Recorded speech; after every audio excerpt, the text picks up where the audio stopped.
ഓരോ കാലഘട്ടത്തിനും ഒരു സമുദ്ധാരകനുണ്ടാകും. നിർണായക ഘട്ടങ്ങളിൽ അവരുടെ ഇടപെടൽ വലിയ പ്രതീക്ഷയും ആശ്വാസവുമാകും. ഇവിടെ കാന്തപുരം ഉസ്താദ് ഈ നൂറ്റാണ്ടിൻ്റെ സമുദ്ധാരകനാവുകയാണ്. യമനിൽ വധശിക്ഷ കാത്ത് കഴിയുന്ന നിമിഷപ്രിയ എന്ന മലയാളി പെൺകുട്ടിയുടെ മോചനത്തിനായി അവസാന പ്രതീക്ഷ ഇപ്പോൾ കേന്ദ്രീകരിച്ച് നിൽക്കുന്നത് കാന്തപുരം ഉസ്താദിലാണ്.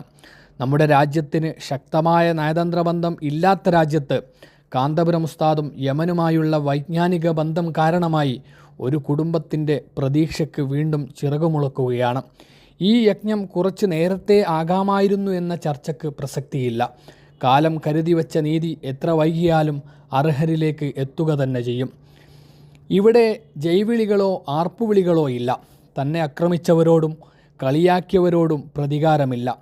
മനുഷ്യനെന്ന വിശാലമായ ലോകത്ത് സ്നേഹം വാരിയെറിഞ്ഞ ചരിത്രമാണ് കാന്തപുരം ഉസ്താദിൻ്റേത്. എല്ലാം ശുഭമായി അവസാനിക്കട്ടെ എന്ന് നമുക്ക് കൂട്ടമായി പ്രാർത്ഥിക്കാം.